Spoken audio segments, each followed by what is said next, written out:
All right, everyone. So we are finally back. It's episode 31. At this point, Stephen's been on 3 times. So I'd say at this point, Three times. Yeah. you're like the regular co-host at this point. But I think that's the thing. Like it's fucking hard. I've been asked a few times. Actually, part of the reason I wanted to do a podcast was number one, we have the shows coming up, and then I actually had a few people message me and say like, can you do one on training and just generalize, just a general kind of podcast? So I said, you know what, I'll get Stephen on again. We were talking about the shows anyway, and you said, yeah, it was literally, I was having 3 conversations at the same time, and you said the same thing. You haven't done a podcast in a while. I was like, fuck, all right, let's get it. So yeah. I love a bodybuilding chat, me, so I'm good for a chat when needs be, you know what I'm saying? Definitely. So like always, man. So I suppose like the main thing like on conversation would be like on the immediate discussion, there's been some shows announced. So it's like in Ireland now we have 100% it seems so far is the PCA Galway show on I think it's the 25th of September. And as far as I'm aware, NABA hasn't been announced. Like I did ask, NABA probably won't go ahead just because of money.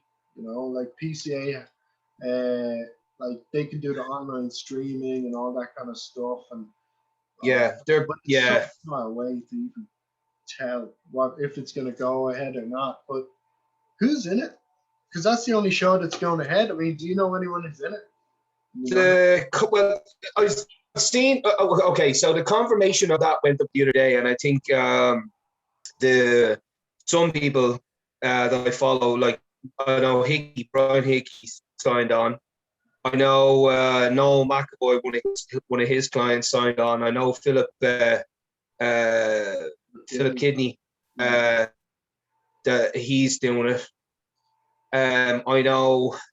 I think Brian Ward. Yeah. I think Brian Ward will probably do it.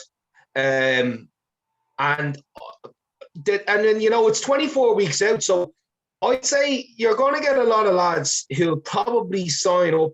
Like you might get Brian Carey might sign up. You might get Radislav if NABA's not doing it. I think he might be interested probably in doing that. I know McGee is obviously out for obvious reasons this year, but he's still looking amazing. Fair play to him.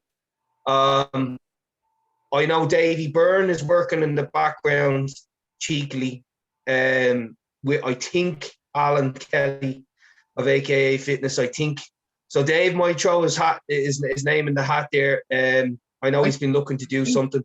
I think a lot of the guys in like the lighter weight classes will probably do it because they don't necessarily need to be big to compete, and they always kind of stay the same size anyway. So like a lot of the younger 75ers, like good example, Brian Connor's mate, Brian Murphy, Brian Murphy, yeah. I think he comes in, like he'll probably end up doing it. Like a guy like him might end up doing it, or you know who looks pretty big, who's made improvements, is that Brazilian guy who Alex Prado. He looks good. I think he might. Yeah, Alex is definitely going to compete in something because I was only talking to him the other day. I've been looking at his check-in pics. He's still working with Victor. He's fucking shredded. And he keeps saying he's, I don't know, like some 5-6 weeks out maybe. Yeah. Alex is one of these guys that does like, Olympia amateurs. He does, international shows. Yeah. Like he likes there's a possibility. Yeah, he's probably competing abroad in an amateur Olympia or something along those lines. But if he's in that shape now, I'd say he'll probably throw his name in the hat there. He's a very consistently good bodybuilder. Like there's guys who I really admire over the last 3 years who've improved in jumping weight class and keep getting better, and he's one of them. He's the first time I seen him, I said, man, he's like a small Sean Roden. The way he's built, he's like a 5'6" Sean Roden. He's got beautiful lines, but he's added a lot of thickness I think he's to shorter his, than me, man. He's a bit shorter than me. Like yeah, he's he's a like short lad, or something, man. Like, but he has good shape. You know, he has good great balance, shape, and great shape. I don't think Yeah, he needs to be much heavier. I mean, like no, like he'll probably be yeah, 9 on stage or something like he's that. improved. Yeah, his back is tremendous. He could probably do it a little bit more hamstring depth, like, or width, but if on the front, his front lat spreads, his abs, his most muscular, they're all very compact, nice shots. Like he always comes in condition. He's a big eater. He's been training at home, man, as well. Like he's been training Yeah, with basic kit, and he looks like that. yeah, I'm like fair play to him because yeah. But like he's been working with Victor for a while now.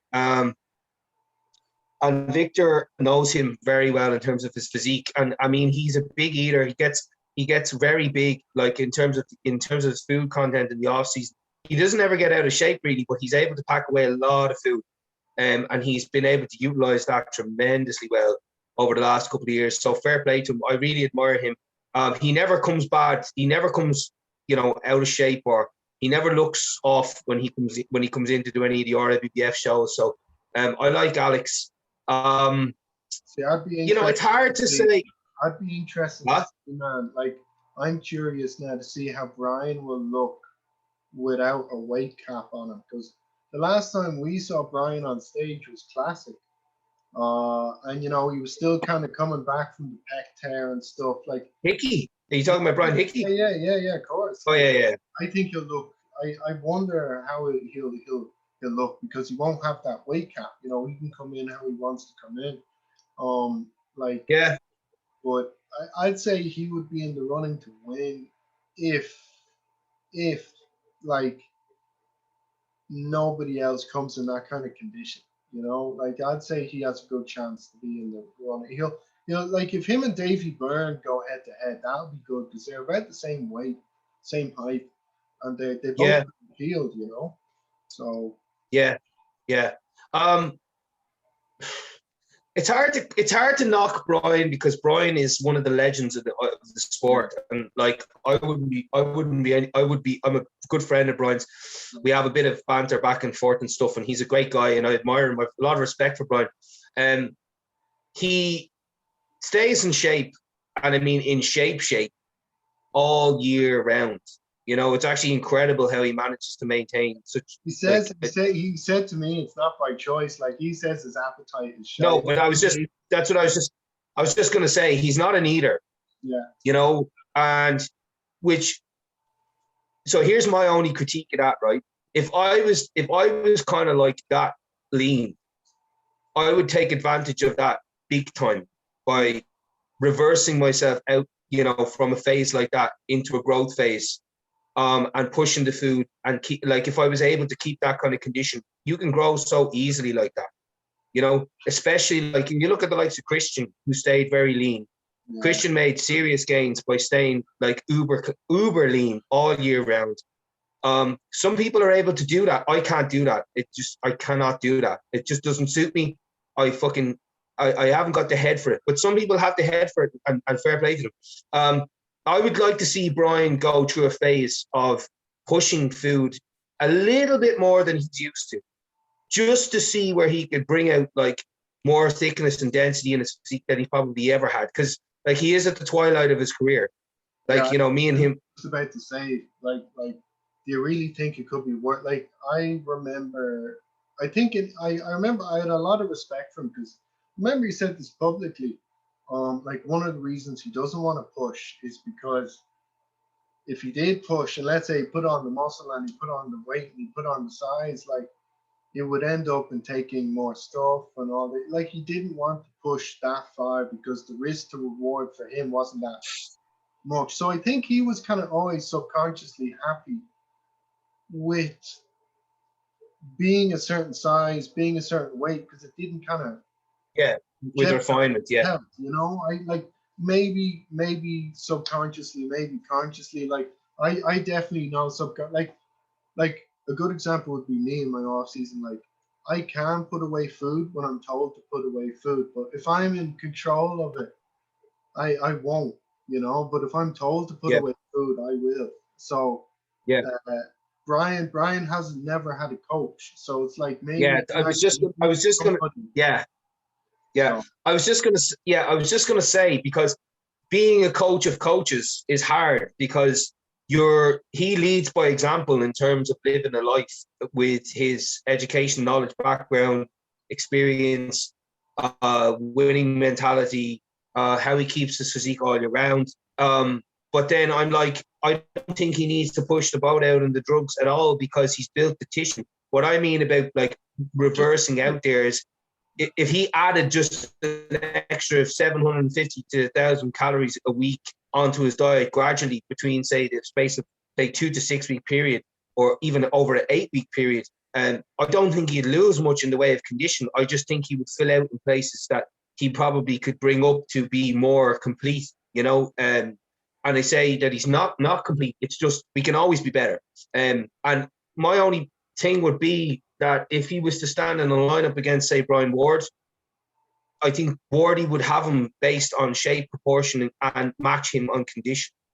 You know, if you take Wardy he's out of the also equation, Wardy's also a taller guy, man. Like he's just wider and taller as well, and he's brought his legs back. I mean, like yeah, his legs are better. yeah, it's nuts. It's His, nuts. his legs are actually better. And you know what's mad, right? Is, like, let's face it, when that happened, I thought to myself, fuck me, like, that is one for the books, in a sense of, to come back from that, like McGee. I was like, to come back from that, that is going to be, that is the mentality of mentalities. You Yeah, know, like Brian has, he has an ultra, like, Terminator mentality. You yeah. know, like, he is so fucking switched on when it comes to training and diet and nutrition and everything else, that it's like there's no not crossing the T's and dotting the I's with that guy. Yeah, He is super, super on top of his game. And then when you see him every month, his legs just got better, better, and better, and better. And then you're like, fuck me, they're actually the same size as they were the last time. And now I was looking at him today in doing his standard, his check-in poses. yeah. I'm gonna And share I the have to screen, say, man. I'm just gonna share the screen so people can see what we're actually talking about. Because yeah, this is um, it's fairly insane. Uh, Considering like people don't know, like he came back from a double quad tear, like so he. yeah, I just click on it here. Yeah, so people can yeah, see I it mean, here. Like he has the hamstring, he has the glutes. The only thing I'd say that I have noticed that has changed is and he'd be the first to admit this as well. It's just that outer sweep, and I think that's just because he has to adjust his training. But it'll take time to get that yeah, full on yeah, density back. But I yeah. mean, like, I mean that was him And you have to, completed. So yeah, like they're and you not. have, no, and you have to remember as well, like, they're checking pictures when he's completely flat. Yeah, yeah, You know, like, when he fills up on the day, that's going to be a different story. Those legs will fill out, like, yeah. I'm sure that. especially when he stops, Oh no, 100%. doing cardio. Yeah, I mean, like I'm trying to think. Like, I don't think Hickey has any photos up, but I mean, we'll have a look. Uh, I have to say, Brian Ward's, his side chest is one of the most immaculate side chests I've ever seen. It's, yeah, for an amateur, it is absolutely fantastic. yeah. It's fucking amazing. Well, here's Like, he has all going on in that shot. yeah. Well, I mean, here's the most recent shot of Hickey. That's probably to video. Yeah, So that was the other week there. Yeah, yeah. So I mean, it's like, look, he's in good nick. He's in shape. yeah, But like, yeah, I mean, we all know what Brian looks like. I mean, doesn't really post too much of this, like, you know, just he comes in grainy and hard and everything. But yeah, I don't know when that was, but I'm pretty sure. Like the thing with Brian, like as you said yourself, um, like I think it's just a case of he needs to fill up. his frame again, and he hasn't had a full-on off season. I mean, the last time I saw him when he was full blown was probably 2012 or 13, or maybe, you know, around then when I started off. I remember seeing him going like he's big, like he's put on, like he's big in his off seasons, like Yeah. So, but like, look, that being said, like it'll be a good show. I mean, like, I'm sure there'll be a lot of like younger guys, like men's physique. I know there's a few like all the females will probably end up doing it as well. But out of the guys we know, I wouldn't be shocked if Cal or somebody hops in, or like if you know, Tommy, like you know, Leon hops in, like, or something like that. Well, yeah, well, like you've like I don't know what David Nelligan is up to, but I know that he has been putting in a heavy off season. He was talking to me there about 2 weeks ago.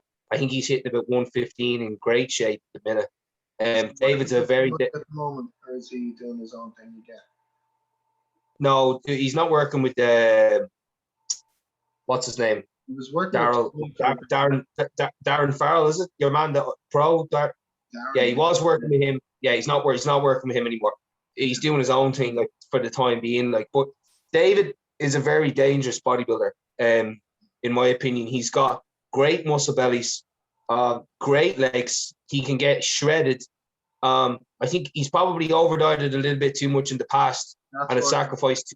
That's what I'm going to say. I'll bring him up, but like, yeah, he's just probably sacrificed a little bit too much. Yeah. Do you think because he, like, I remember he worked with Tommy, and that was when he won the Mr. Cork and stuff, and he didn't over diet. Like, he'd be a guy who just get up here. So here we can see David. So like, this is probably that's 4 years ago. So like, yeah, he's got great body parts. Great body parts. Legs are phenomenal. Great midsection. Tremendous side chest. He's brought his back up quite well. He's fucking strong as fuck. Yeah, squats a lot. Like, he squats a lot. Squats and benches like a fucking animal. Yeah, he's very strong guy.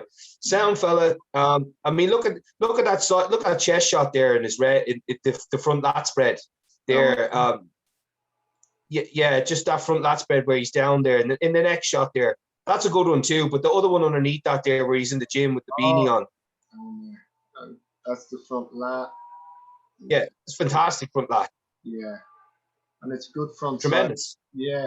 The only issue with absolutely Dave, tremendous. The only issue with Dave is, like, I'm just trying to find, like, he doesn't post stage pictures, and like when he does, they're fucking edited and filtered up. It's like, he doesn't need to do that. Like, he looks good. Yeah, like, no, he looks good. I think he'd admit as well, like, in the past, he probably put the too much emphasis on condition and lost a lot of that quality mass. Like, he has great legs, you know, he has great, like, he's not missing any body parts, but I think with him, it's just a case of maybe he just needs a second eye when he's dieting down, because I really like Dave. I get on really well with Dave. I think he's a tremendous bodybuilder. He's kind of one of those guys that just gets on with it. He's very much not referred to as a threat, but I think he's a fucking serious threat. If he ever nails, if he ever nails just that, this is the keeping first that full he's had as well, man. Like, this is the first year where he's had a bit of time. Yeah, because oh my God, you're so right. Because I said this to someone last year. I was like, Dave needs a year off because he competes every year, fair fucks to him, and he does like 4 shows a year, and I'm like, I just want to see him take time off and just get big as fuck, you know, because he has an appetite, he can lift heavy, he's got great genetics, he's got a gym to train out of all the time, he knows what to do, he's a good guy. I mean, you know what I'm saying? It's just like, take the fucking time off and then come back when you're like a heavyweight threat, which he is now, to be fair to him. So I don't know how far he's pushing his off season, but I'd say PCA he'd fancy a go at that, like, you know, because Carl McConnell, obviously, who won NABA Class 1, good friend of mine, obviously training out of his house. I know Cahill's obviously still working in the background. I see him a lot. Still big. He is very much contemplating about hitting that He'll like PCA show. Yeah. Threat, man. He's always a threat. Like he comes in the field and Who? Cahill's Cahill. a threat. Like he's always Yeah. And like he's got a tremendously big, thick back. His arms are very good. Shoulders when he's on, like as in like when they're full blown, they're not like big rounded massive caps, but they're just thick ass caps. Do you get me? And they accentuate his physique and his dominance in a lot of shots. And to be fair, over the last 2 to 3 years since he won the novice, he's brought up his legs tremendously well. Yeah, his legs were exceptional when he won Class 1. So he keeps growing every year too. And I think he was very close to beating Radislav in the overall. Radislav obviously had just a better put together physique, in terms of having a more complete package, and his condition was acceptable. If he can bring up a couple of little bits, in terms of hamstring shot from the side, some more depth in the hamstrings, some more sweep, maybe, because he's like a Tony Freeman. You can be a very big bodybuilder by yourself when you're a tall guy, but when you stand there next to a guy who's like fucking 5'7", and he's like the same weight as you, it's hard to beat those guys if you're not arguably just as wide in your own height. Yeah. Because sometimes the bigger guy can then get lost to the smaller guy, and you're not necessarily stringy at all, but it makes you look that little bit more narrow. Do you know what I mean? Like Freeman was a very good bodybuilder standing alone. But then when you put him in a top 5 or a first call-out, you could put him next to a shorter guy who's more compact, like Melvin Anthony or fucking even Dexter Jackson when he was more in his prime, or a young Phil Heath. And just through like shortness and density, he kind of got moved out to the sides, but standing by himself, massive. That's where Dennis Wolf was very good, because he brought height, width, a lot of fucking mass and thickness. The thing is, Dennis Wolf, man, did you watch the Fuad interview with him the other day? So, like, I haven't watched it yet. It's very good, man. I'm not going to say anything then, but it's really, really good. Oh, don't. I love Dennis Wolf. Like, but the thing with Dennis is, like, he was a tall guy, but he just had the silhouette. Like, the fact that he had no lower lats didn't hurt him whatsoever. I think it made him look better, because nobody had that back double shot. That was like such a unique shot. And then he had the small waist. He had the huge flaring quads, like just. I remember Christian told me. Christian went over to compete 2014. He was over there for like summer. So like, I remember he was training in Gold, and he said Dennis Wolf was there because he was training for the Olympia, and he saw Dennis Wolf and Christian, and they kind of looked at each other because they're getting dumbbells from the squat rack, and Dennis Wolf looked at him and kind of just nodded at him, like just in fellow recognition of a competitive bodybuilder. But he said, like, when you see, he was top 4 in the world at the time, so like, and he's 6 foot. I think he's 6 foot 5'11", so he's not a guy. Like, but I want to kind of deviate. I want to deviate a bit. So like, talking about Irish bodybuilding. So I'm in a position now where I've kind of said, like, I've kind of secured a coach, but like, I want to hear your thoughts on this. So basically, I'm in a position, I feel now, where I kind of said to myself, look, I've only worked with one coach. He was one of my best friends. He wasn't actually a coach. He did it as a favor. And then for the majority of my own shows, I actually did it myself. And I said, like, I remember when I was 18 years old, this, you'll laugh at this. I remember me and my friend were saying like, "Oh, and you're gonna be a pro by the time you're 24 years old." Lo and behold, 20 to 23 was probably just partying and stuff like that until I competed as a junior again. But I remember at the time I was like, you know what? And even now when I pushed it, I felt I got to a certain level, but there comes a point when you need to find a coach. And the one thing I found was fucking hard was I had to say I'm not going to pick an Irish coach because you've like you know how it is, man. Like I don't want to compete against the coach who I'm getting prep on. Like Yeah, it's not like, and they know this. It's like I know this as well. Like if I come in shape, um, I could beat these guys. I mean, I'm not getting out muscled or anything by any of them. But so like in the back of my mind, I'm always like, what if I'm getting caught? Like, because me and Christian never competed together. That was the thing. He was always like, I was here. He was up there winning like the Irelands and mm, stuff. I was just trying to get a top three, and he was there winning. mm, So, but at this point, I was kind of like, I need to find a coach. So I finally settled on Mark Getty because I said, you know what? He's from North. He's one of the few guys who I know personally who's actually gotten ridiculously big, and he knows how to yeah, push the food. He knows how to get people big. Like the one thing I have always had an issue with the Irish coaching is they don't know how to get people big. They're not big themselves. A lot of them aren't like massive. I mean, yeah. like how do you feel about that? Because do you feel like it's kind of like a lot of the guys are show bodybuilders, like they get ready for shows, but then the off seasons are they're not present, so like that's kind of why I steered away from the Irish coaching, was because I don't agree with a lot of their methodologies, and I also don't want to compete against them as Yeah, and yeah, ruin kind of that for me. So yeah, yeah, yeah. like what's your thoughts on the whole thing? Like, Um, because you've been in the scene a okay. bit longer than me anyway. So So here's my 2 cents on that. I take no, no, England for not example. working. I haven't like just the preface as well before. I haven't actually settled on Mark Getty yet. Like I was thinking like him or Dave Fox or somebody up there who's put on the muscle and stuff. But I kind of Yeah, just yeah, I haven't like look, I can't afford a coach at the moment either. So it's like, but I said down the line.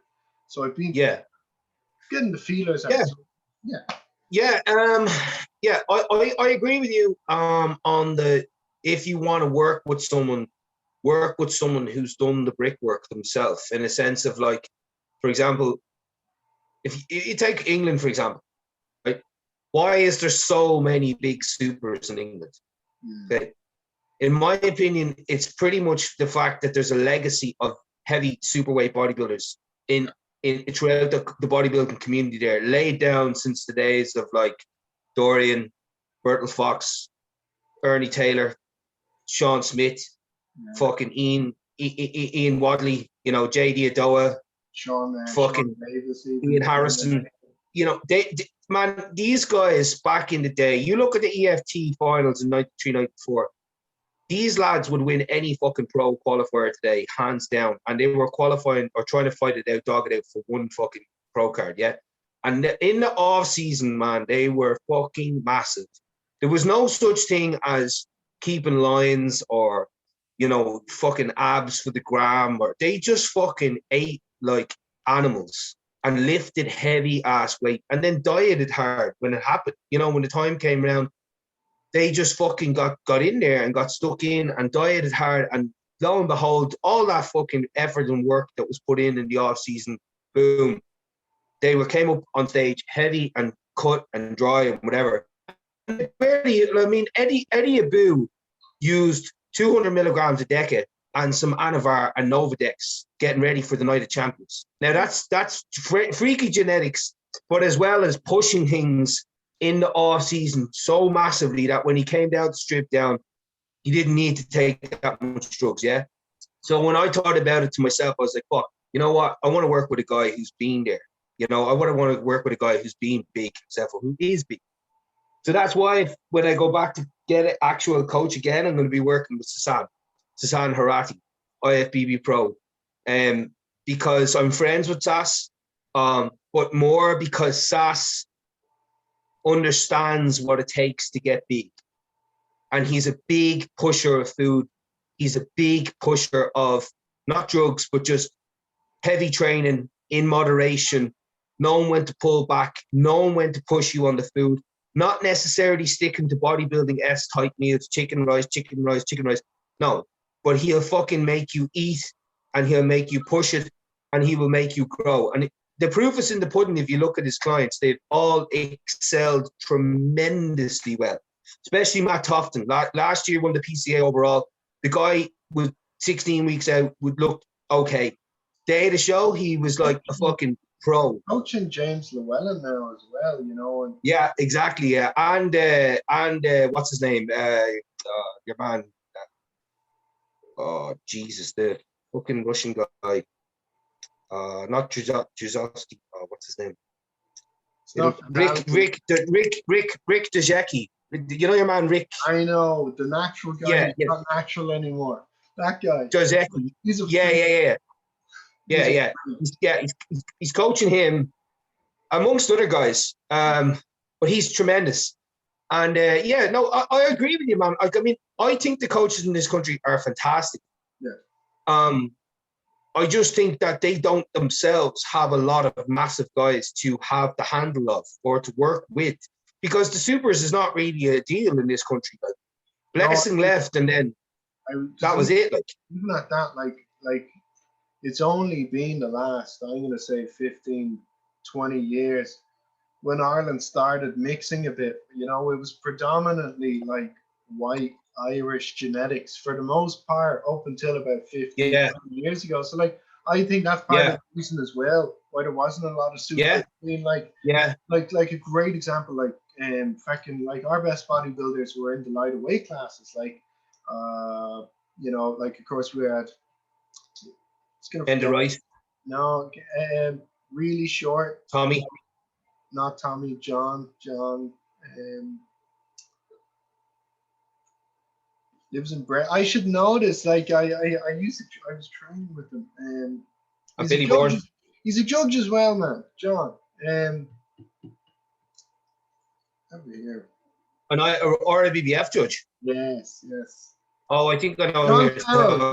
John Carroll. Sorry. Yes, John Carroll. Guys like him. It was guys like him who were you know, predominantly doing well. I mean, like we had one Irish pro, and that was Sean Bowman, and he did the Masters Olympia, and that was in the 70s when it wasn't. In the 70s, Naba was king. Like Naba was king in the 70s. It was only at the end of the 70s, once the IFBB started banning athletes, that like Naba started to go down. But even going back over to the UK, I mean, the Naba guys over there were so much bigger. I mean, Eddie Elwood, 1 or 5. Yeah, oh, fuck me. But like, you see, that's what I come back to when I'm talking about legacy, because those guys all had Dorian to emulate or look up to, you know, and the more hardcore, the better. You know, like they literally wanted to train in the most dungeons of dungeonous places and like eat as much fucking food as they possibly could and train as heavy as they possibly could. I mean, if we had a 4-time or 6-time Mr. Olympia in this country to look up to, we would all be the same. But in our influences in this country right now are Vinnie Crane and Shane and Ivy and classic guys. So like, I know Blessing is kind of Irish, and we'll talk about that now in terms of the New York Pro, but he's kind of distanced himself from being involved with the country to a certain extent. He did that video the other day, and it was from Nigeria to Ireland. And you know what I found kind of upsetting? Like, not upsetting, but like fair dues to him and fair dues to what he's done. But he really glossed over what Mick Bowman did for him, because fucking Mick Bowman, he was the poster boy for the RBBF. Blessing was when big time. Like people don't realize this. Like I'm just gonna say it because I'm never gonna compete in it anyway. The RBBF is a has-been organization. It used to be prime, like everyone would do it because like you got to go to the Euros, you got to go to the Arnolds, you'd be part of the Yeah. Irish team going to that, and it was the legit Arnold's thing, you know, it was all connected. Yeah. I remember like we had Yeah. the guest posers and everything, but then once the split happened, you know, obviously we have the muscle contest and stuff, but like back in the day, like people don't realize like the RBBF has a tendency as well. Like if two guys are neck and neck, or not even neck and neck, if one guy's slightly worse, one guy's slightly better, if they think the guy is somebody who's going to represent them better in future, you know, I mean, look, I truly believe I bet Giovanni fair and square. I bet him the week before he came fourth, I came third, and then he leapfrogged over me and came first. I mean, I came in drier and fuller. Yeah. Not Yeah. saying nothing, but like, you know, people Yeah. with pictures. So like Nava was always good because Tommy straight out said to me, like, if you have a client in the show, you can't judge the class that client is in. And, you know, I've always had a lot of respect for Paul and his wife for running the organization. I'll always like Yeah. the one thing I've said, I want to win a Nava Ireland sword. That's the one national show I'd love to. It's far more illustrious to win the sword in this country. Yeah. Right? Or ABBF has shot on a lot of people many a time. You know, like last year there was a fucking shit show the way that they behaved in the spring when the lockdowns first occurred, and they dragged everybody along, knowing full well that the fucking shows weren't going to happen in the first place. And then, you know, the same with that Mr. Cork bullshit. I fucking ate that promoter out of it as well. He blocked me in fucking social media. Fuck him, Paul Keaton or whatever his name is. Get the money back. Did the guys get the money? Because I don't know, because they're feeding people bullshit. Yeah. You know what I mean? Like, same with, like, you know, fucking calling shows 8 weeks out saying, you know, oh, we're doing everything in the athlete's best interest, but oh, by the way, you're not getting your money back. Yeah. You know, you're just gonna get your money back when you just get to compete in December. Well, maybe I don't want to fucking compete in December. You know, maybe I've got like plans. Maybe I'm a family man. I've got a child. But you don't really want to think I want to diet all the way up until like 2 or 3 weeks before Christmas, do you? Yeah. You know what I'm saying? It's like, give me my fucking money back. And the thing with the muscle contest, because it's an NPC round show, is €200 entry fee. The obvious benefit of that is that isn't it 250?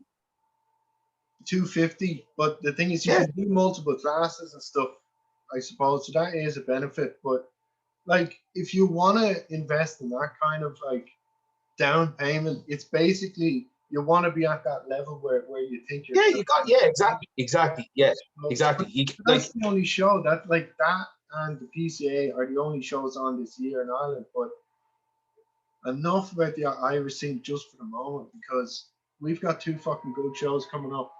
I think what one one's first? It's Indies first, and then New York is Indy after. So Indy. Blessings in Indy. Who else is in it? Because I wouldn't like be too caught up for it. I think maybe Charles Griffin. I'm not 100% sure on that one yet. Definitely Blessing. Yeah, that's good. Yeah. But I think what we should do is just talk about New York Pro, because it's the big humdinger. Okay. So first of all, I'm just going to come out on a while I'm on this podcast, because I can get to vent my fucking frustration because it's pissing me off. Justin Rodriguez, you're a fucking scumbag. Okay, I know you're not going to ever listen to this podcast, but I'm just going to say it straight. You're a dickhead. Okay. Do you see the way he fucking left AJ during the week? No, 6 weeks out, man. 6 weeks out. What a dickhead. Yeah. And then he's gone to work with Abdullah. And did you see his check-in pictures this morning? He looked like a fucking sack of dicks. I'm delighted. His fucking back double is shit. He's like fat through the whole back and glutes and shit like that. I'm like, why the fuck did you leave the guy who knows how to get you in shape to go with a guy who doesn't know your body at 6 weeks out? Yeah. It's ridiculous. Do you think it's an ego thing? Like, do you think maybe it's because he? No. I think that Abdullah guy is probably in his ear, fucking saying, "Come to me, I'll make you better," or whatever the fuck. Yeah. You know, like at the end of the day, man, you want to have your marbles fucking in your ass if you think that the coach is going to make you better than the guy's been working with you for 3 straight years. who's like literally taking your physique from average to like pro winning physique. I wouldn't mind, like, Rodriguez's physique is not even that mind blowing, but No, you know, I think he has a good few shots. I'm trying to find his username here. I've been looking on it. Yeah, I'll get Blessing up though. I'll get Blessing up anyway. But like the New York Pro, obviously it has the three front runners are in it. So we have Justin, who's was the front runner going into it with AJ. I think moving coaches, even if you're a pro, like moving coaches 6 weeks out is stupid. I mean, like he doesn't know your body. I think it's not only is it stupid, it's extremely disrespectful. Yeah. Like AJ put up a video the other day saying he's done working with IFBB pros. Like that's it. Yeah. Yeah. Doesn't care where you've come or what your status is or how fucking high you've placed at the Olympia. He doesn't want to know it. Like, and I agree with him because, like, imagine getting that call 8 weeks out, going, "Oh, I'm leaving you. I want to start working with Abdullah." Like, your man's probably sitting there going, "What?" Your man probably thinks it's a joke. That's the thing, you know. Do you know what I'm saying? Yeah. So, but that being said, I mean, like, do you remember? Like, I remember there was an interview, and it was Sergio, and I remember it was like Sergio Oliva Jr. was talking about Justin backstage, and apparently he's just a bit of a dick in general. So I'm like, you know, like I wouldn't be if multiple people are saying it. Yeah. You know, it's well, not. fuck them. It's not a rumor. Yeah. No. Well, to be honest with you, Blessing would smoke him. Yeah. Talking about Blessing, I'm going to share the screen. So obviously Blessing is making his pro debut. He was in a position where, you know, obviously he made vast improvements, I think, over his 20. He was going to compete in 2019 or 20. Yeah, it was the Arnold Brazil, and then he basically got cancelled. So as you can see, Blessing is here. It's about 6 weeks out, 5 weeks out. You can see, like, look, just he's coming in. He's coming in conditions. Like, Blessing's condition has never been a problem, but I'm just gonna call a spade and see it. Everyone is saying this is great, but like when we've seen Blessing compete as an amateur and we've seen him come up, I am worried that Blessing is going to lose that fullness that he has managed to gain in that off season if he over diets. Like, it'll be very interesting to see because he doesn't quite yet have that thickness in certain body parts. Like his legs, like, look, this is a phenomenal shot. Like, but you can see like everything ties in really well. Like it's the tie-ins and shape and presentation are perfect. Yeah. But so here's my thing with that Blessing. Okay. First of all, I have a bit of an issue with the guy because first of all, he won fucking 4 or 5 or maybe even 6 amateur shows. Yeah. To take 4 or 5 or 6, whatever it was, pro cards. I think it was 4. And that I thought that was fucking out of order because if you've won your pro card, you've won your pro card. Like there's no reason for you to go then and take that dream of someone else away by going and competing in 4 or 5 other shows and beating other guys who you beat them, great. But all you did was you didn't pick up a check. You picked up a fucking another pro card. That's the thing, though. You like, know? The way the IFBB Elite, like the way it was done, like back then was, like you could see. Just gonna stop sharing it for a second. Like I remember like what happened was because the way the old IFBB Amateur League was set up was they would give a check. They had awards at the end of the year. So Blessing won 10 grand. So it wasn't. What ended up happening was because he won, there was a incentive. Like if you that's why he did it. It was like I didn't know there was cash involved. If he was winning money to back himself, that's fine. But no, I didn't know that either. I thought that's the thing. What happened was he won. That was 2017, wasn't it? Yeah, so he won the first 3 like fairly handily. What happened was he actually lost the 4th one, but the guy who won it was disqualified. so he ended up winning it anyway. Okay. Don't know what he was So then, for, but yeah. So then, my only gripe after that was that I just wanted to see the guy compete. I was You know, like 4 years later to make your pro debut is a long time. Now, obviously, he did it for all the right reasons in terms of commercial marketing, you know, building a brand for himself, which is fantastic. I mean, he's arguably in the top 5 most known bodybuilders in the world. Yeah. He obviously has financially a great, like, fucking, you know, he's great bank account, whatever you want to call it. Like, he's fucking set up. Just from a fan's point of view, I mean, like, look, obviously, top here, like, he has nearly 2 million followers. So, yeah, like, I mean, it's insane. Redcon, like, revenue and stuff like that. Like, Yeah. he's a cash cow for them. And yeah, absolutely, yeah.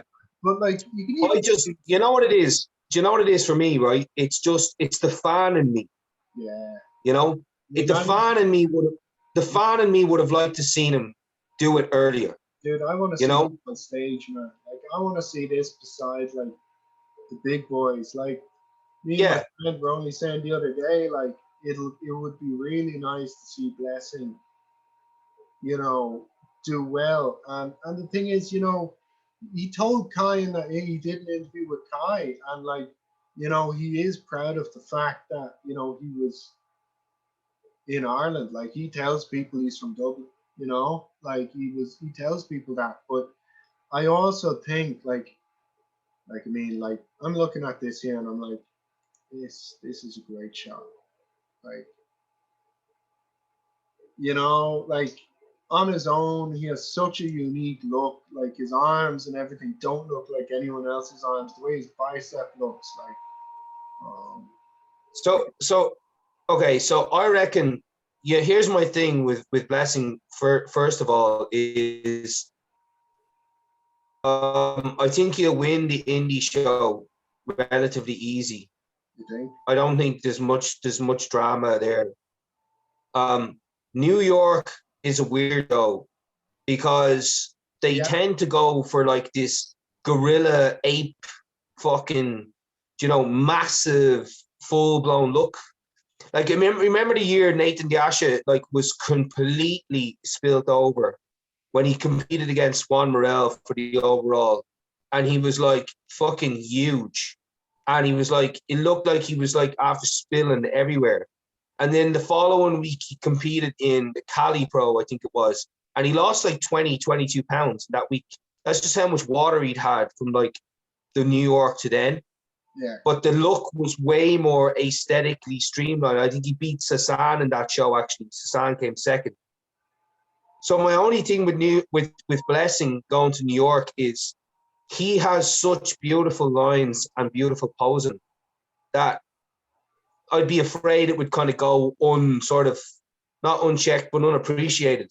Do you know, like, his twisting bicep shot, like Arnold shot, like he showed you there in the picture? Yeah. And a lot of his shots are all classically built. You know, guys like that very rarely get a look in because they're up against guys like Nick Walker. Yeah. Or they're up against. Talking about Nick, I'm gonna get him up here as well. I'll share the screen. So, like, with Nick, like, I mean, I love Nick. Like, I listen, like, you probably listen to all the podcasts, the bro chats and all that. He's funny as fuck. Yeah, he's hilarious. I didn't think he had that kind of personality in him, but he's just fucking brilliant. But the thing is, like, he's so funny. I look at this and I'm kind of like, I'm just looking at this and I'm like, yeah, that's just thick, dense, grainy. Like, you can literally see the grains. You know, it's and the way he trains. I mean, I'm gonna put on this, like let me, like, a pressing video or something. Like, he's so controlled with the way he trains. Yeah, he's very controlled. Yeah, so controlled. Extremely controlled. He's gonna stay. He seems very aware of his body and everything. So I think he'll stay relatively injury free. I mean, he's healthy. So, like, I mean, here we go. Like, I mean, like, you know, I mean, it's a fucking, like, I don't know how Blessing is gonna fare it's you know, that shot, that's a Mr. Olympia style back to the bicep. That But then whatever again, want to.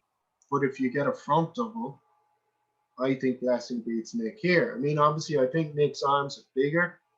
I think he has Yeah, more muscle, but I yeah, think Blessing's flow in that shot is better. yeah. I don't like No, I it's agree. tough, man. It's tough because, as far as I'm aware, like Nick is about 5'7", whereas Blessing's about 5'11". So I think, I mean, I'm looking at that and I'm just going like, I honestly think top three will probably be Hassan, Nick, and then Blessing. Like, I think that will happen. But let's get Hassan up because he only announced his inclusion in the show like 2 weeks ago or something. And Something along those lines. Yeah. yeah, See, Hassan. Yeah. I mean, like, fuck's sake. you know what I mean? Here's a video like he's just muscle upon muscle. But like with him, like he was sick. I mean, people don't realize like he had hemorrhoids. He had fucking hemorrhoids, and he still competed. Like he didn't pull out. And the fact he looked as good as he did. It wasn't just one show he competed in either. He competed in 3 shows. Yeah, he did Cali, he did Indy, and he did New York or something. So it's like he did all of them with hemorrhoids. Yeah. And it's like people are going on as if, he wasn't hitting his poses and he wasn't in shape. Okay. Yeah. He had hemorrhoids. Like you're gonna hold water, you're gonna be unable to pose. And I think he had surgery before New York. You see, it's a mad for okay, I'll tell you, if you call it as apples and oranges, right? You're looking at two very similar structured physiques in him and Nick Walker. Yeah. Right? They're very heavy bottomed. They've got really thick arms. You can see there in their crab most muscular, they're pretty much identical in how they hit those shots. He has a better midsection though, and he's tidier lines. Yeah. And he's a more pleasing aesthetic physique. But compared to Nick, they're very balanced in terms of their natural structure. I think Nick is a bit wider. Like I look at but do you get what I'm saying? In comparisons, him and Nick fare very well together. Yeah, I mean, like let's look at this shot for one. Like, right? Like I look at this and I go like, obviously probably best quads in the game at the moment. Like tremendous detail. Rami's don't have that detail. The only issue I have with Hassan, he's actually quite narrow. He's actually really narrow. Like, he's really narrow. I'm not sure if like he has a shot up here actually, and I remember me and my friend were watching him in amazement. And because he was a junior, he was doing the IFBB Worlds, and this is him when he was 18 or 19 years old. Yeah, I mean, it's insane. And I remember he lost the show to an under 75 or so. Like, I think the weight classes were like over 75s and under 75s for the junior overall. And the under 75 guy beat this guy. And I was like, what the hell?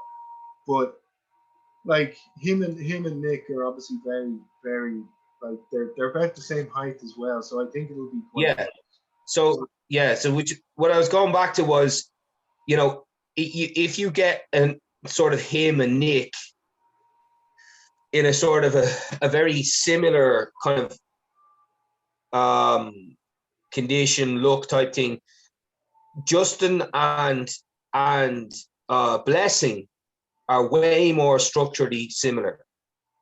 They have very similar front doubles. They have very similar legs from the front. They're narrow from the back on the hamstrings. Blessing would be better in terms of muscularity and aesthetics up top, for sure. But they are way more aesthetically matched in terms of, shot for shot than what, say, Hassan and Justin against each other would be, or, Blessing against Nick. So it's kind of good that you have those two pairings, you get me, in that lineup. Because that can then turn into a sort of a 1 and 2 and a 3 and 4 scenario, which is how I see that run. I definitely see it being Nick versus Hassan. Here's Justin. And I see it being And I see it being Justin versus Blessing So for 3 and 4. Here's Justin for anyone curious. So I'll go back down to when he was working with AJ. So this was when he was working with AJ 5 weeks ago. So that was 10 weeks out. So he's obviously looking quite good for 10 weeks out.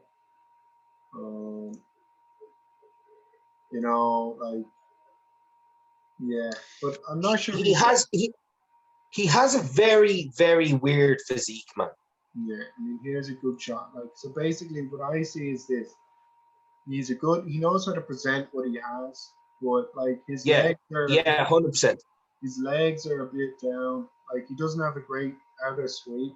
I think it's kind of open. It's kind of when he diets down, when he's in the off season, there's a bit more sweep, but see, he hits that shot. He hits that shot like Victor Martinez, and they both have legs. Yeah. But I mean, I'm looking at this and I think, look, it's a shame because this is his most recent check-in. I don't know. It's where was the one? He did another one there where he showed his back double. That one. Yeah. 5 weeks out. Obviously you can get in shape, but I don't know. It's a risky move. Who else is doing the show? I mean, do you Morgan Aste is doing the show. Yeah. So, well, I'm not sure Morgan has much in terms of the way of recent shots, but he fucking needs to. Yeah, he's I think the issue with Morgan is he's so tall, right? He's so tall. He's so freaky big. He just needs. He can win. He can be a top 4 or 5 guy. I think he can be. Yeah. So I'll tell you this much, right? He's going to come into he's probably going to be the most conditioned guy in the show. Yeah. Or thereabouts. From the recent video footage I've seen him from training, he's done a tremendous job in making his physique look a little bit more aesthetically balanced. Yeah. He has a lot more roundness to his muscle now than he has had before. Yeah. And he is a freak. He's out training in Dubai or something there, Yeah. He he's a freak. And this is for a tall guy, it's not really missing anything. I mean, his calves are big, his legs are big, his hamstrings are actually really good. Yeah. Huge man. Yeah. He's just a big man. People are counting him out. They're not even giving him a shoe in for that top 4, top 3. I think he's about 6'4", 6'5". Maybe not. Yeah, he's fucking huge. Sorry, he's about 6'3", because I know Jamie Johal is legit about 6'4". Yeah. But here we go. We'll see him with Larry. It's Larry's. You can just see how big he is. Larry's 6'1". So if that puts, Larry's a big human being. I'm sure there's. Do you see what I mean? Do you see what I mean about how more round he's made his physique though? Yeah, I mean because before it was very much more of a powerlifting element to it. Now it's very round. He's training like a bodybuilder, Yeah, exactly. But I mean, yeah, no, he's a dark horse, man. New York is the show where they like freaks. A big fucking 6'3" freak comes out 285, 290. I think he was 290 at the Arnold's. Yeah. In 2020 when he worked with Aceto. And he was absolutely shredded out of his mind. So I would have likened to seeing him do a couple of shows last year, maybe to try and get himself an Olympia qualification. Yeah. Another show to talk about before we end quickly is probably the Arnold UK is actually coming. And that's the first big Arnold sports fest. Well, let me tell you something. Whoever decided to put that on the week before the Olympics, fucking idiot.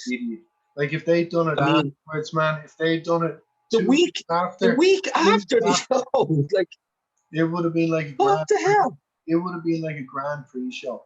Yeah. It doesn't even qualify you to go to the Olympia. That's exactly. if they had positioned it as a last minute qualifier, I think it would be stacked with guys who didn't qualify who want to go, which is good. But because it's not, it's like, you know, you're literally going to get third tier pros. yeah. Like, that's it. Because even your second tier pros will more than likely be at the Olympia. So, like, for its first Arnold, I don't know what they were thinking when they decided to do that. You know, because the Arnold Madrid, if I can remember correctly, before the split, was always the week after the Olympia, wasn't it? Or 2 weeks, a week or 2 weeks. So we always got like Roden, Rami, Dexter, fucking Dennis Wolf, Phil. Yeah, did it 1 year. Like you had it. Kai. You still have Prague. You have Prague. You have But it's like why? There is a run of about 5 shows, and like this could have been one of them, and it could have been the first one, which would have been like people remember. I think the reason why they didn't is in their minds they already. Well, I don't know actually what the reason. I was literally just about to say, like, they already have a British Grand Prix, but you know, like they could have made this the British Grand Prix and all but name. But if you think about it realistically, right? What pro that's doing the O, apart from the ones that are living in England, i.e. James Hollingshead and possibly Nathan Diasha, are going to actually turn up at the Arnold? Yeah. And I don't mean that from a competitive point of view. I mean actually just turn up to be at the booth or at the expo. Nobody is going to travel to England a week before the Olympia. They're all going to be bet down, or they're all going to be already at Vegas. It's in Florida, but in Florida. Is the Olympia again in Florida? Yeah, man. So it'll be Saturday. It'll be good. Well, there you go. Like, I mean, there's no, like, nobody's going to leave. No, that's what I'm saying. Like, Florida's like open, but like it's such a bad timing error. You know, it's just such a rookie. That's a rookie mistake. It's like you gotta have respect for the big show. You know, I mean, even the Arnold has always stayed 6 months apart from it. That's never changed. And like they're not even. Yeah, but think about it. Like, Flex is a UK expat. He's not going to go because the likelihood of it is he's probably going to be doing the Olympia this year if his injury is all right. Nathan Diasha looks like from recent videos that he's getting ready to compete. He just hasn't said which show yet. So James Hollingshead's obviously doing the Olympia. There's talk of him going out to Boca to work with Flex or to train out at the Dragon's Lair for the last bit of the prep. So he's not going to be there.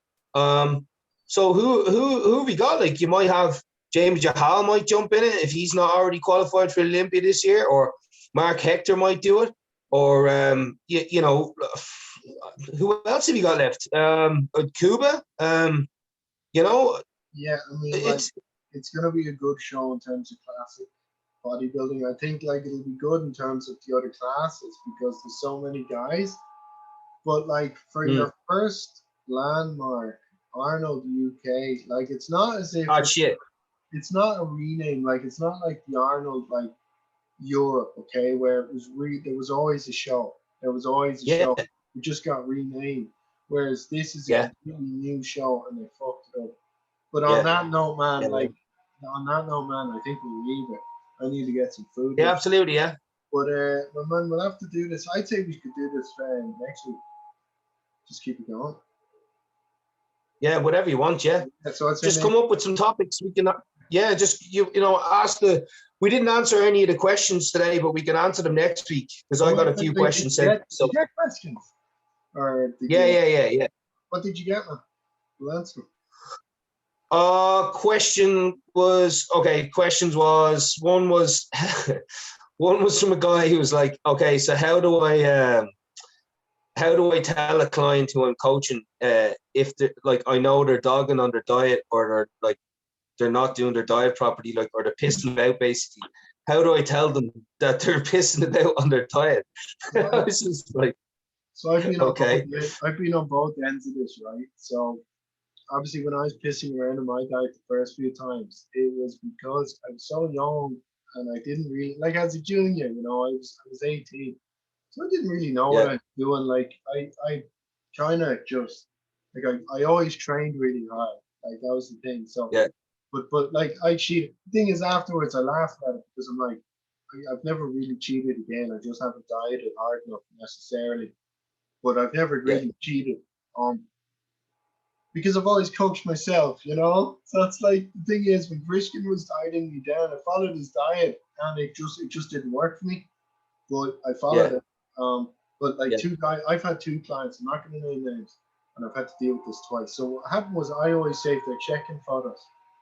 So one guy, I remember at the very end, he went to Lichtenstein, he went surfing, and I remember as a bodybuilder on prep, I've done this before. I'm sure you've done it before. I just bring my food with me to cook and like make no odds. Like I tell people this. I've had girls come up to me, and like when I was dating and stuff for lockdown, like they said like when you're on prep, does it affect anything? No, because I just bring food with me.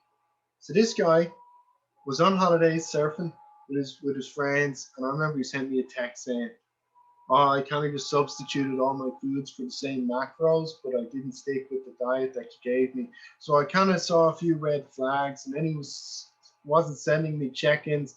So 2 weeks out, he was meant to fly to the Alpha League, have a um it's like a competition. So they fly you out to their gym and they put you up. And he flew over, and 2 weeks out I dropped him because I said like Nick, I'm not saying his second name, but first name is Nick. And I remember he lovely guy, but he just couldn't stick to the diet because it was his first show. And I think he didn't really understand what it really took to get into significantly good shape to win a show. And I also didn't think he realized that when he dieted down, he lost a lot of weight. He was quite heavy. And he was a men's yeah, physique guy. So I told him, like, you don't need to be big for men's physique. So he obviously wasn't sticking to the diet. And what happened was I dropped him 2 weeks out. I just knew he wasn't sticking to it, and I wasn't arguing with him. I tried to argue with him. It got to the point where it happened. And in fairness, I dropped him 2 weeks out, and I just explained my reasons why. You look the same here as you do as 5, 6 weeks ago. And if you think otherwise, that's on you because like I be then the other guy welshed on his diet, but I didn't know. But he will I remember on the day of the show I had a little peak protocol, just a little gradual carb up because he was lean. For men's physique, you don't need anything to carb up. I just wanted him to stay dry and kind of full. He had 8 slices of bread covered in honey and banana.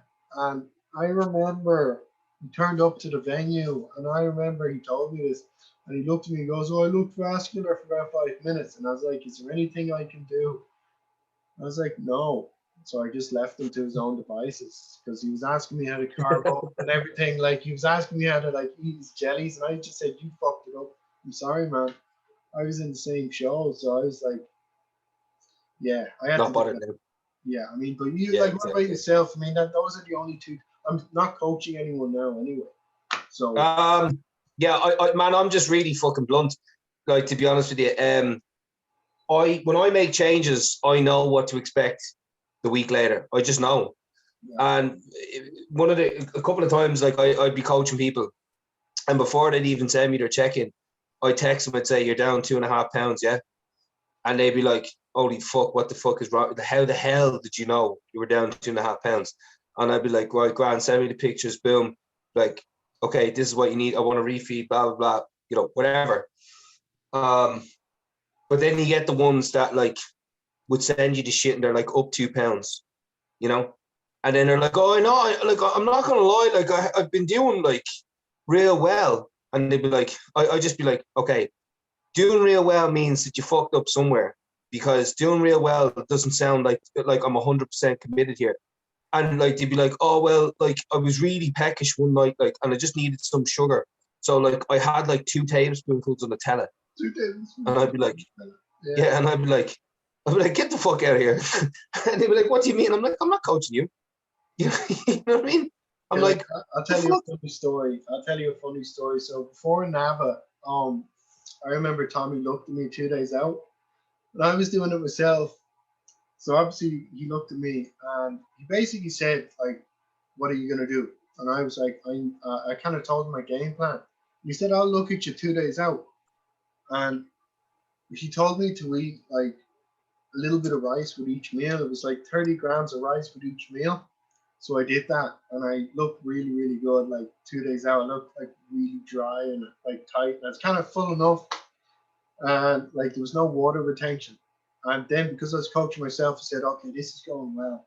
Let's keep pushing. Let's keep pushing." So I ended up having like a bagel, and then it kind of went from there to there. I ended up taking a Lasix the night before and the morning of the show. So I Welsh on myself, but I've never Welsh. I've never no. But when I've been like prepped, yeah, I've never really. I've never done it like that. Like as you said, I've never like text the coach and say, "Oh, I had this, and this." The only thing I did was probably not do fasted cardio when I was told to do fasted cardio. That was it. okay. Like, but like again, like it's a weird one because some people like when I was dieting those two guys down, like um, I only realized then like I kind of was able to wing it. Like I got really lean as a junior, but I didn't really have a structured diet. I just like the calories were low, but it wasn't really a structured plan. Like I knew what macros I was getting, but it Yeah. wasn't like a structured plan. Like not a lot of Mm. guys can do that genetically. So I remember like I probably didn't have as much experience. But then again, they also didn't want to suffer because it was really low calories. Like it was really low. And I told them, Yeah. you can suffer now, and then 3 weeks out, you can relax and you can just cruise in. Yeah. But they didn't want to do it. Yeah. It ended up paying Yeah. tax. Jay, what other questions do you have there? So another one was about SARMs. Well, it was about Osterine. No. Just said thoughts on Osterine. Um, I'll give you my thoughts on Osterine because I've used a lot of SARMs. I used Osterine really successfully at the back end of 2019 in an off season. I was using it fasted when I was training in the morning, Okay. and I got fucking strong very quickly. I was also running it with LGD and YK11. Oh, and MK677. So I was using like 4 different SARMs, although MK677 is not a SARM. Does it work? I think depending on the lab you get, depends on the quality and whether or not it's actually real SARMs. Yeah. I'm fortunate enough. Dude, I knew about SARMs like 14 years ago. Like I remember being told about them when I was natural. Like I Yeah, didn't touch them. I didn't know what they were. But like yeah, to be honest with you, just my own like I've taken peptides. Like I love peptides when they're yeah. proper peptides. Like I used to get them from. I actually have a hoodie in my jump. I actually have a hoodie from the lab of peptides. It's called Nucleus peptides. Like Okay. yeah, Yeah, another brand. Yeah, yeah. So I yeah, remember me and my friend used to get a load of their stuff in. It was CJC with yeah. that. It was PGH10 Great. Yeah. and JHR6. So I always used to stack those. I tried It's the a fucking man. Peptides. The problem with peptides, in my opinion, is just how many times you have to hit the things. Like because you're realistically looking at 3 times a day, yeah. and I remember it's like like I used to do it intramuscular. So I would do like yeah, I was doing like I would take the PGH10 and TJC right into my pecs, like just because like I wanted to bring up my pecs, and I was told like localized muscle growth and like see the pump. My God, the pump just from doing insane. it. Yeah. But Was that with DAC or no DAC? I was it was with that. So it's like I used With to DAC. Okay. yeah. So it was like I can't remember what So amount. there's isn't there like a 5-day half life in that or something? Yeah. So what I used to do, like I wouldn't take it all. Like I kind of just spaced. I didn't mind taking the shots, but I would only take the CJC on my weaker body parts because of the half Yeah. life. But the way I spaced it out at the time was, can't remember the amounts. It's been like 4 years, but at the time, I'm pretty sure it was CJC twice a week on chest day because I did chest twice Yeah, a week. I was going to say twice a week. Yeah. And then I did the other ones pretty much every other day, like, or every day. Yeah. Didn't mind because I was, at that point, Yeah, it was only a slim pin, and it was into the muscle. It wasn't into the fat. So no, there wasn't any, like, the lumps of fat when you do You insulin. were you using a sling needle? I was using a slim needle, so it was actually really, there was no issues. It was great, and it wasn't like I was never. But just touching on the sling needles, like, it's a very underrated way of juicing. Like, I tell people this, like, if you can Extremely underrated. If you can get, like, I wouldn't go with a slim needle now, but I would go I don't give a shit if my needles are a bit, like, I don't really care if it's bigger or smaller. I like to be honest, like, there's benefits. Like, some people who don't like pain or who don't want, like, as you said, scarring. Like, the faster you inject, obviously, to anyone listening, and obviously we're not professionals, we're not medicals or any medical doctors, but from our own experience, what I found is using the smaller needles, it just presented, there was less swelling and stuff. I mean, like if it took 20 minutes, it took 20 minutes. So I like it for smaller lagging body parts as well. And a lot of people might disagree with me in this and say it doesn't work, but I think it absolutely works, especially if you hit it like half an hour before a workout. In particular, like, I would like half a cc in both biceps and tricep heads before a workout. Yeah, I'm scared. I am scared to go near my arms, man. It's but with a sling needle, it's fine, man. Honestly, I know. honestly. In my mind, it's like my arms are probably my best thing. So it's like my triceps are my best thing. So it's like I'm not gonna go near them. It's like I remember I had a friend. He's gonna remain nameless, but he injected 5 mils into his bicep, and I remember. Oh, what?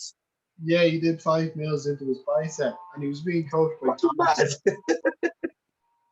Jesus Christ. He was being coached by Tommy, and Tommy was saying to him, flex, and my friend was like, oh, he couldn't flex his arm, but no, I've done the shoulders. On occasion, like during prep, but usually I just rotate between my glutes and quads. Like, I wouldn't go. I haven't hit my glutes in about 10 years, man. Okay. Yeah. See, I never. No. I do inner and outer pec, both arms, all 3 heads of the shoulders. You're doing this with a slim pin, though. Or like chest, inner outer chest and arms with slim pins.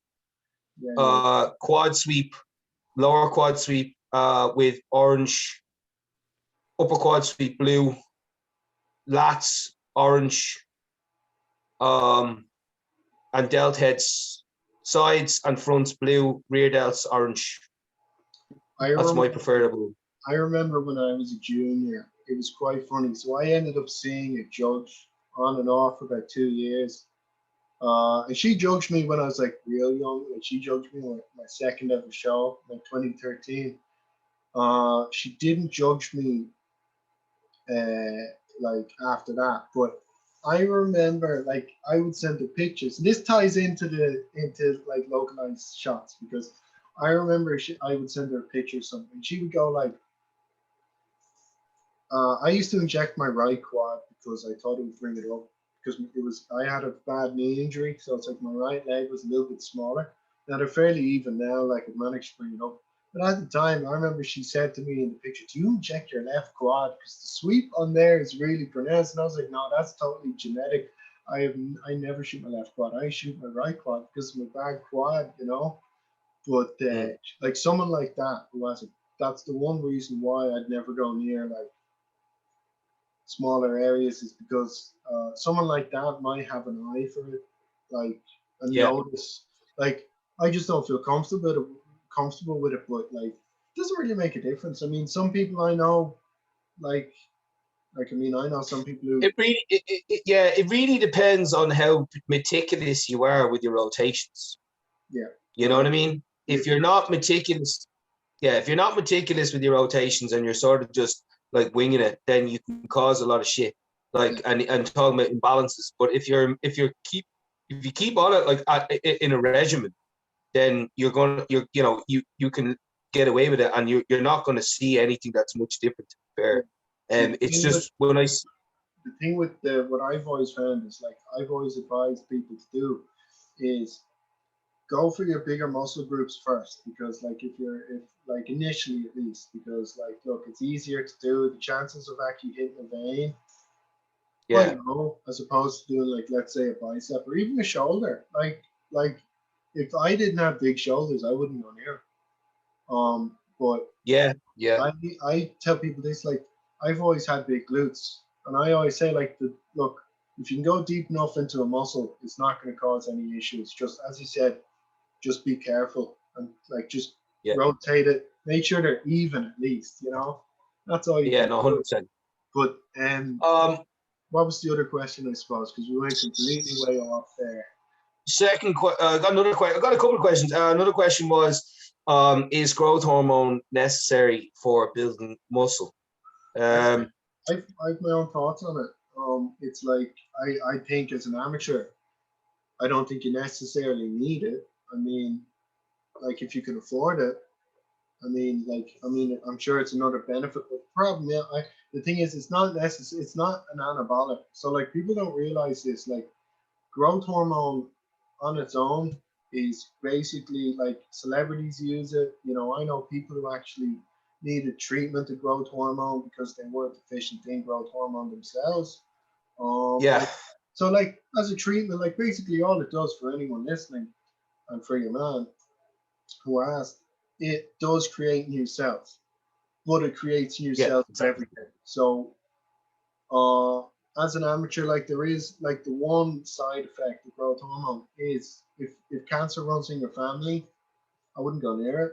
Like that's the one thing. Like I wouldn't go near it in high amounts. But that being said, half of the growth hormone, like you can get, like I know a few people who can get it legit, but I also know a few people who've been shafted badly. So my advice to you, man, if you want to use growth hormone, don't be careful of the kits, because there's a lot of fake kits coming around, and they have fake like paperwork and everything with them. And like you can Google, you can like reference it, and it'll come up as a legit kit, but they basically copy and paste the same details for one kit. So and also I'd only think like, look, I've never taken growth. I've never taken anything above 1,500 total. So I mean, like, but that being said, you've never taken growth. No, I've never before. Okay.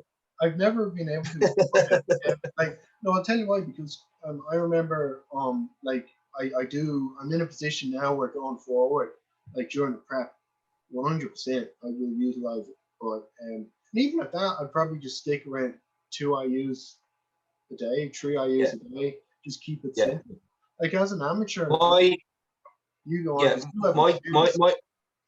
My 2 cents is, first of all, it depends how far or advanced you are in the game. Yeah.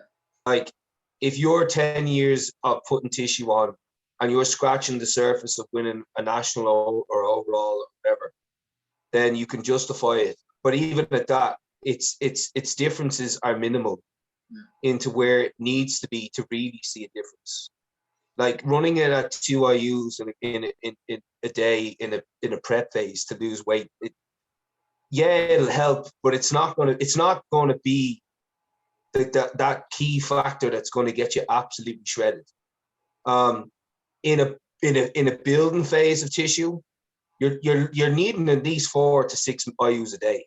Yeah. You know, and then if you're down to farmer grade, it's a very expensive habit to have. So, you know, again, if you're at that level where you're pushing towards a national title or a pro card in a pro qualifier and you can afford 6 IUs a day of quality GH, then great. If you can only afford 2 IUs a day it's not going to fucking do anything for you other than just make it a little bit better, tighter. And I mean, and it's not worth it at that, spending the money just for that little 10, not even 10%, 2%. Yeah. You know what I mean? So like I would, if I won a pro card and I'd never touched it, game on. Because now this is my job. This is what I'm supposed to do. I need to be better. And it's a tool in your box that you haven't used yet, like insulin, you know. And for me, the best I've ever gotten out of growth hormone is when I've used it with insulin. So like I've never really seen that much of a difference of running it like at 6 IUs by itself a day, unless I've ran insulin alongside that. Yeah. So, you know, so for me, again, just to answer the question for chap, I wouldn't spend my money on it unless I was touching those milestones. You know, if you're literally starting off, or you're at the fucking bottom end of the ranks in terms of like, you know, you're not even breaking top 3, don't bother. Because it's not gonna do anything other than just waste your bank balance. Yeah. Pretty much. I mean, like, it's sad though, I'll just digress a little bit, because like I'd be friends with a few guys, and like they tell me some of the stuff they've taken, and like I'm not gonna name their names on like while it's recording, but like I'm kind of like, fuck, I'm kind of grateful, because like if I looked like some of those guys taking what they're taking, I wouldn't bodybuild. Like it's just not. Yeah. I think a lot. Yeah. I think a lot of guys get more enjoyment about the fact that they kind of feel like, oh, I'm taking this, this, this, and this, and I like to tell people. Yeah. But yeah, I mean, yeah. Shut up. Next question, my man. Next question was question was to do with leg training. Yeah. And it was the holy grail. And if I want to bring up my legs, how many days a week do I need to train them? How old now? Like how old is the person? The person? I'd say probably about 23 or 24.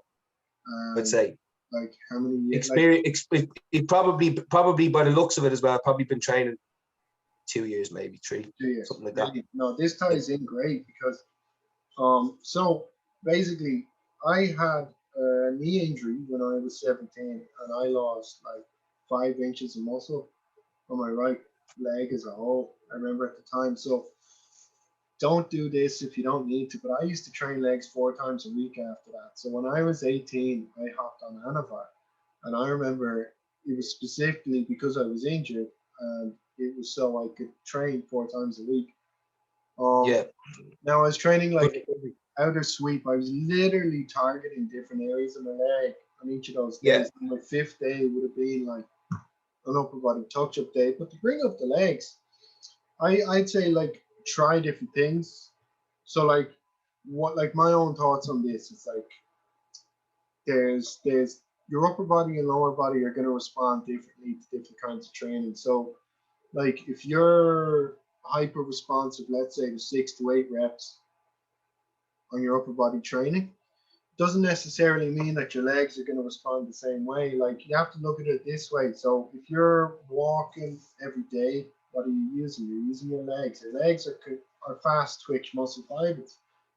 So train the hell out of them. Like I would say like change it up a bit. So if you're getting a set and you're failing at like 12, back down the reps initially. So I would do like 8 reps, stop, rest for 10 seconds, get another 5, rest, stop for 15 seconds, get another 3. So get your overall rep counts up to the 20s. So get like 15 upwards. Okay. So whoever's listening. And just overall throughout the workout. So I'm not talking about like one set. I'm just saying the overall accumulation.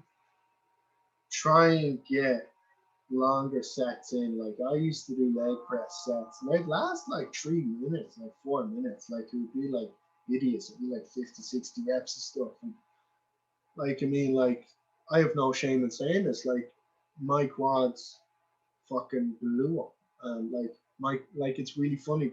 Like right now, my legs are a bit smaller because I'm not able to train them the way I want. And the way Yeah. I want is like 2 hours of high volume stuff. Like I'll stick in my strength exercises. So I'll do like squats. I'll always work up to like a heavy set of 6. But then my actual working set for bodybuilding will be the next one where I back down, get like 15 or 20 reps. So it's Yeah. like Yeah. work up to the weight you want to work at. So like if you have a goal of squatting 220 kilos, get up to it. Do it for like 4 reps. Do it for 3 reps. But don't forget that's not your main set. If you want to get that growth, just make sure you're getting the overall reps. I mean, progressive overload and everything is great.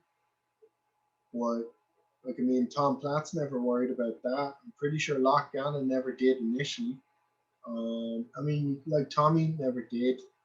Uh, I never did ever. I mean, like there was a point where I could bench more than I could squat, but my legs were actually quite big. And no, I just found it was a case of just making sure that like you felt it. Like I like look, I mean, I could get under a leg press now, man. I could do a hack squat for 6 reps and fail, but I wouldn't feel like it's not bodybuilding training to me. It's not. It's more of a strength curve training related. Yeah. So yeah. So my 2 cents on this would be, it really comes down to your first of all, your experience. You know, if you're somebody starting off, and I mean literally starting off, and you want to grow a pair of legs, frequency, like everything else, is the most important thing. So how often you can hit them and also how often you can recover well enough to hit them. So your volume has to be in control there. You know, if for example you were doing an upper lower day off, upper lower day off, upper lower day off, those lower days could not be high volume days, because you're going to hit that lower day 3 days later or whatever it is, 72 hours later. And if you're throwing in 6 exercises with multiple rep ranges and clusters and all this kind of fucking shit, there's no way you're going to be able to recover. So your upper lower day would more than likely be 2 hams, 2 quads. And within that, you're going to pick different styles of exercises that are not going to replicate that in the week, that are maybe going to tax, for example, your lower back. So you might pick, for example, a leg extension with an RDL. You might pick then the following time a back squat with a hamstring curl. You might pick then the following time a leg press with a standing curl. You get me? Like, you've got to basically make sure that what you do is quality. When you hit it, you're hitting it controlled and heavy, but enough that you can still recover all of those muscle groups by the time you're going to do it. So if it's Monday, it's lower day, Wednesday is off, and Thursday is lower day again. You still don't want to have DOMs by the time Thursday comes. Yeah. You know what I mean? Or there's no fucking point. You're Yeah, digging no, the hole deeper. 100%. I mean, like I'd agree You with know? that. Like I would always like I tell people this when you're training hard enough. I mean, the way I would do it, like I'd be very instinctive. So like I'd have my set days of training. So I'd have my set splits. You know what I mean? But I would Yeah. train when I wanted. So I'd train if I wanted to train 4 days in a row. Great. Want to train 5 days in a row? Great. If I want to train back 3 times this week?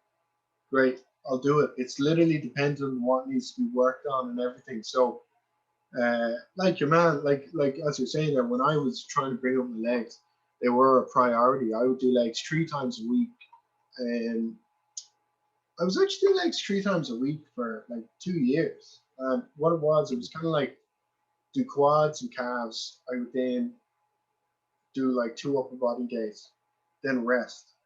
Then I do like then I do my leg, then do my hamstrings and glutes and like inner thighs and stuff.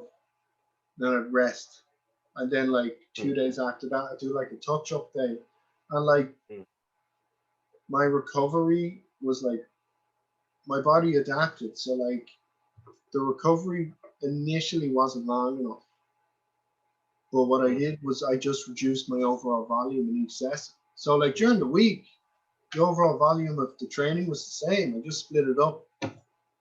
And yeah, so it's like just be careful, man. Like if you're training, and because just be careful. Like just if you want to train your legs multiple times, just tone back. Yeah, the way I always would say it is like this, very simple.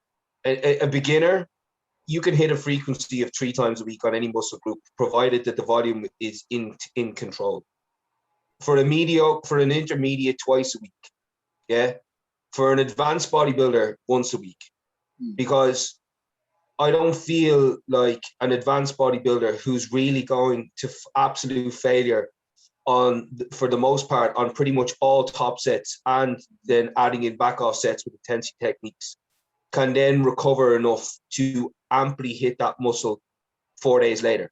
No. Because I just feel like, now, for example, now if you're listening, man, as well, like don't get mistaken, like you can absolutely split it up. So if you want to do like a quad focus day and a hamstring focus day, what Stephen is basically saying is you're still not going to be able to recover. That's the whole reason for splitting it up. So you're giving your hamstrings and quads to recover. So exactly. But yeah, no, that's a great question, man. Like, yeah.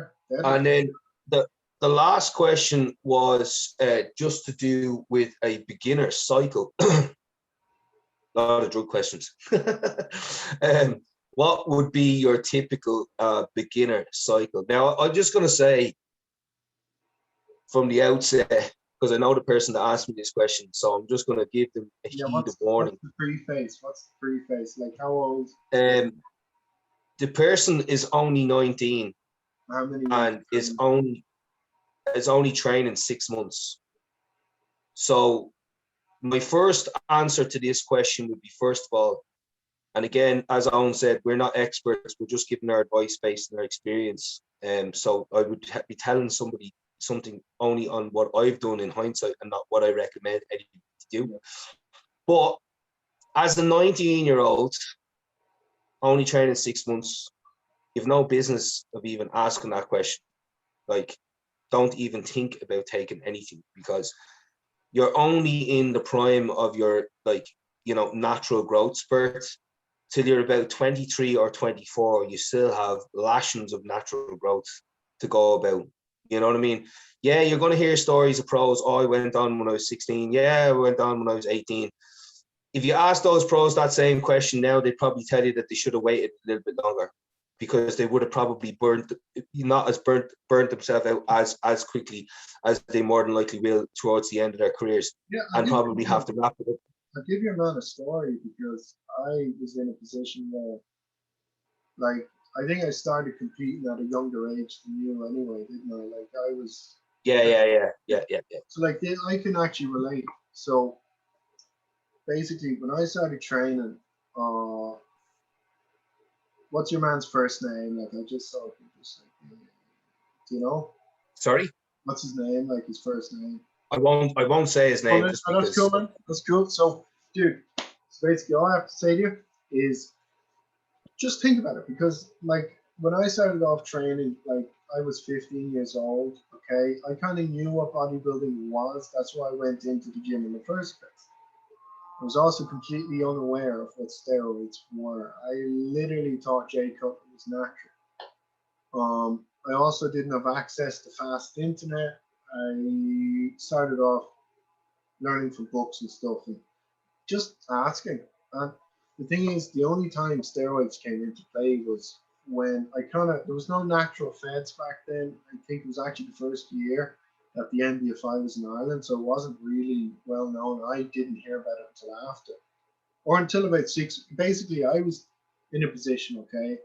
I remember I was 17 weeks out from NAVA, and I was in a position where you can stay natural and you can do the natural show, because I'd just done NFR up until this point. So if I'd come off, you know, they wouldn't have known. 3 years of training under the belt. I made the call to go on because, number one, I kind of knew that bodybuilding was going to be the thing.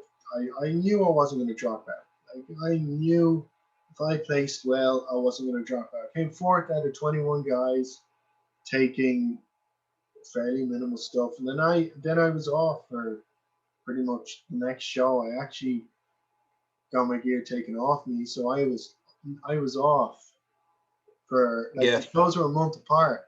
I was off for the second show, and then I was off for like a large portion. I kind of was on and off for periods in my 20s, and And then I only really started pushing it like steadily 2018. So it's like and like a lot of it you have to keep in mind, man, like as a young guy, like what are you taking it for? I mean, like are you like me and that you want like are you like me and that like you're age 15 and you want to be on the Olympic stage? And like I truly believe in my heart that one day I will get a pro card. I truly believe in the next 2 years I will be a national title holder, multiple national title holders. Yeah.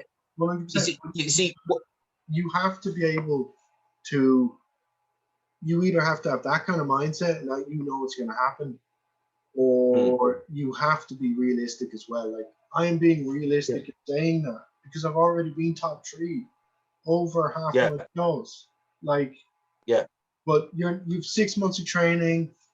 If you want to compete and you're 19 years old, I understand that, but it's so hard to say because like if he's like 6 months, man, it's like fuck.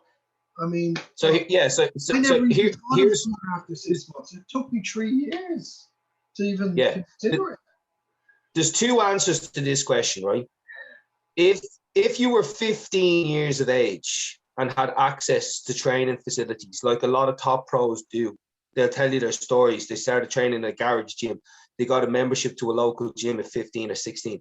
If somebody asked me at 19, who'd been training 3 or 4 years already, and was like, I want to do a junior nationals, and they've got a physique, and this is what they do, like they don't just talk the talk, but like they walk the walk, then it's a different answer, because then you can see that there's already discipline, there's already the elements of what it takes to go the distance and to do our show and perhaps win our show. But when it's somebody who's been training a wet day in a gym that doesn't even know how to fucking train properly, doesn't know how to eat properly, doesn't know what a PCT is, or doesn't know what they need to do once they come off cycle, like then it's a straight fuck no. Do you know what I'm saying? So if you're like you when you were young and you were involved, and then 3 years down the line or something like that, you decide, I want to go on because I want to do a nationals and I'm a junior and I'm good and I've built a physique, that's the responsibility that you've taken upon yourself at that time to make that decision. That's fair enough. The other thing is, man, like unless you're like really genetically gifted, once you go on, your natural progression shot. Like, I tell people this all the time. Obviously your body accumulates to like growth. So like even if I came off stuff now, I know this for fact. If I was to come off this, if right now, if I was to come off, I'd probably walk around 82 or 83 kilos. I used to weigh 55. So natural growth stops when you take stuff. Do you lose a lot of the muscle when you come off for extended periods of time? It's gonna happen. I mean, like, but the thing is, once you go on, you always do retain a certain look. Like if you're still training, like a lot of the guys who I would know who come off stop training, so they just lose everything. But the thing is, when you go on, it is a big jump, because even though I say that, like, you don't necessarily, like with me, this is just my own experience. Like, and the thing is, like, I'm the least qualified person to tell people what to do when to come off. I've never taken a PCT. I took one cycle of Novadex after my first cycle. I just go off cold turkey. I feel shit for about 2 weeks, and then everything bounces back. Literally within the month, like my test levels come back up and everything. So, but I'm also not the norm in that situation. I also have facial hair and a beard at 14. So like my natural test levels were quite high. For someone, I assume he's Irish, so I'm just going to say this: if you do that, if you do that, you would be fucked. I knew guys who I know a few friends who are Irish. They would go on, they'd come off, they wouldn't be able to perform in bed. They'd feel moody, they'd feel depressed, get all the sides. Like, dude, it's not worth it, man. Yeah, I literally. It took me. It's like my son. We had my son through IVF. Yeah. Because not because of me being on, but because of other complications. Yeah. But I had to go to an endocrinologist to get my own shit sorted. And it took me a 6-month PCT, 6 months to get Some people, myself. it's mental, man. Because To like, get myself. dude, I know some people who got. I think it was Brian told me he was on cycle when he got his ex pregnant with his last kid. Like, Yeah, yeah. But like certain guys, I mean, Christian came off like he got his Alex pregnant like after a show. It's meant. Yeah. But It's mad, like, because man, I went to the endo and the endo didn't want me to fucking do anything in terms of a PCT. She was just like, no, you're gonna come off now and you're gonna just go cold turkey and just. And I was like, I looked at her and I was like, you serious?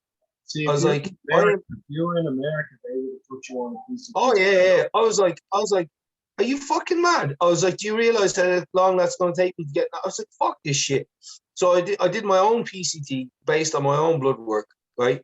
Went back 3 months later, got the blood work done again, and I was able. It had kickstarted, but then I was able to then on second blood work go in again and know exactly like kind of dosage wise. Okay, I don't need this time. I'm just going to run a little bit of HCG this time and some Proviron on the second route. And then I went after 6 months. Then I went to get my blood work done and my semen analysis, and my test was back up to 17 nanomoles, and my fucking sperm count was like 3 billion. So I was like, I was back on the money. Did you ever take HMG with the Can't afford it, man. Yeah. No, it's not that's Very yeah. really expensive.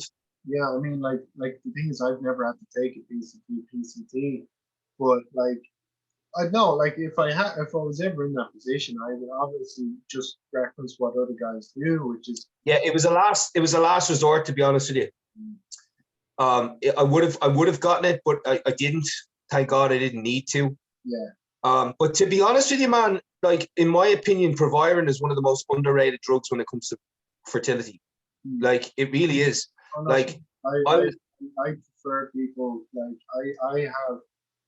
I tell people like my client, like I'm not going to name his name, but basically when he came off, like he'd be quite sensitive to certain things. So like he would keep running a Arimidex at really low dose, you know, and like he'd be quite sensitive to that kind of stuff as well. So like when he came off, we had everything prepared. So we had the Proviron, you had the Clomid, you had the HCG. I had everything. Like you had extra of everything. So I would say to your man, if you do go out, if you do, he sounds like the kind of guy he's asking because he's probably going to end up doing it anyway at some point, as a lot of people do. So I'll just be blunt with you. If you're going to go on, just make sure you get your PCT sorted for after, because everything does crash after the first cycle. Like I can tell you this, even after my first cycle of just Anavar, that was the only time my nipples hurt. Like I remember that was the only time I ever took a PCT, because it was. I know even at that it was just Novadex, but yeah, it's mad, man. I mean, like someone up in the gym, I've had people come up publicly in the gym and ask me for juice, and I have to tell them politely, like, no. Like there's one of the guys who asked me, I actually had no issue with him doing it because he's a dedicated powerlifter. Like he's a young, driven powerlifter, but I just couldn't. I just can't. No. I just can't do that. Yeah, it's too much. It's too much responsibility on your shoulders, man. And to be honest with you, the most times I get asked by people is by people I know that haven't done their homework or their research. They don't know what they're getting themselves involved in. No, I've had a few clients. Like I had one client, he was in his 40s. Okay, didn't look like he was running anything. He was pretty much running everything. At that point, he already had like 20 years of experience of training. So I pretty much just said, because he asked me, do you have any experience with them? And I said, I prefer people not to do them if they're not on stage. But if you're going to do them and you've already been taking them, I will absolutely advise you. So I did. And he had his own connects, he had his own sources, so it was fine. But like in a position where if somebody was looking, I've only ever helped one person, and he was competing, and he was the most dedicated. The one client I've said when I get into gym management, he's the one client that I will keep training because, like, let me just get him up. Like, I'm pretty sure, like, I posted a picture. Get it up on my page. Is this the junior guy you were 100. Yeah, man. So I remember, like, just I have it on my page actually. Yeah, I'm not gonna get it up because it's fucking like 10 o'clock. But basically, yeah. This is the trainer, isn't it? The junior. Yeah, I mean he's not a junior now, so it's like, but at the time he was. But as a guy like that, I have no issue having because like he has years of training under the belt, and he was taking next to nothing, and his legs grew like 4 inches. It's pretty nuts, like. And but after that, like I was like, yeah, I just don't like helping people with that kind of thing. Yeah, like, no, for me, I really have no issue. But like that's part of the reason I'm stepping away from coaching. Like I have a lot of respect for coaches now because fuck me, it's like being a therapist, it's like being a chemist, and it's like being a fucking nutritionist. And I'm just like it genuinely took away from my own training and stuff. So I was like, I'd rather just run a gym and be involved in the industry that way, you know, as opposed to actually coaching people. But man, thanks for coming on. And look, I'll hit you up. Yeah, no problem, man. And give me a shout during the week if you want to do a topic session. For sure, for sure.